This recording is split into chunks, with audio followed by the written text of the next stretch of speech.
MacLeod was supposed to be the game that surpassed what Minecraft had laid before it. It was a voxel-based, infinitely generated action RPG, and it was something that a lot of people were craving. The game that was Cubeworld blew up during its early stages of development and was hyped, but maybe a bit too much. Following the release of the game, the developer Wolfram van Funk became almost non-existent in the community, only pasting small updates on his Twitter, which weren't actually pushed to any of the people who brought the game. I recently loaded the game back up for the first time in years. I knew nothing had changed, but I was quite interested in seeing how the game played a few years after its release. Was it still fun? Despite the grindiness and lack of questing or content for the first few levels, due to it being an alpha, I had more fun than I thought I would have had. I'll show you guys two of my favourite moments while playing the game.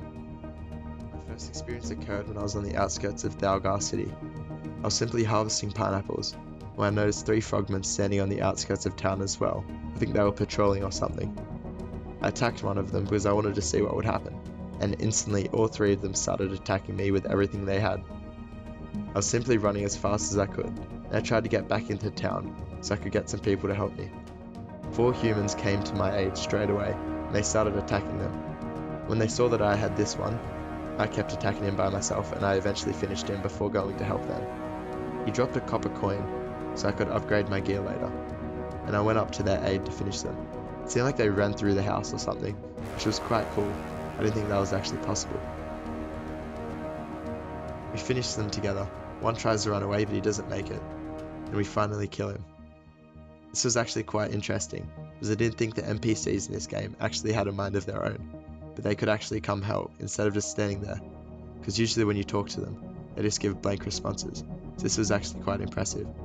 I got a bit of better gear from the fight, and I started venturing back off on my way. The next happened when I found my first dungeon. It was a massive castle. It had towers, it had windows. This window I thought was the door, but apparently it wasn't. I tried walking around to find another way in, and I actually couldn't find my way in for quite a while. I was walking along the outskirts of the actual castle, and I was trying to find my way in. And I jump off one of the pillars here in just a second. 3, 2, 1. Boom. I got instantly ambushed by the orcs inside the castle. They came after me straight away and I didn't know what to do. At this point I knew how to dodge, so I started dodging as well as I could, but that didn't seem to be working too well. The wizard at the back seemed to be doing a lot of damage, and the wizards are actually quite powerful in this game. I found some pet food on the floor, but I didn't have time to pick it up, and I got obliterated within a few seconds. Following my death, I went back to the castle straight away to try and finish what I started. I pulled a small group of orcs, assuming it was the one that just killed me, and he had just run back into the castle. I was surprised to see something very frightening. A massive ogre charged towards me with the rest of the group, and I feared for my life. I sped up the footage here because I was kiting the enemies around quite a bit, as you can see, and it took quite a while. One thing that really helped was that I now had the ability to roll around with the middle click. I didn't know that was a feature at the time. At this point in the battle, a small shepherd dog got caught in the fray, and he got smashed by the ogre's club.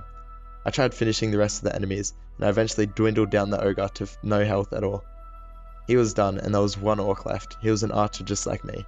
I was dodging around with the rest of the battle, and I finally finished him off. I got a bit of loot at the end, and equipped an amulet. Playing Cubeworld again gave me a flashback into how good the game actually could have been. Features such as questing, more advanced crafting, advanced skill trees, housing, and more biomes were planned features. However, Wolfram has not updated the game since release. Even his Twitter page has been inactive since the 2nd of July, 2017, which is coincidentally exactly 4 years after the release date of the game on the 2nd of July 2013. Altogether, the alpha was actually very deep and had a lot of potential, and there's still the hope from fans that Wolfram will come back one day with a massive update, adding everything he promised into the game and expanding on the game, which could have easily surpassed its main comparison and predecessor, Minecraft, but that's just a speculation. Thanks for watching, and this has been Skip, signing out.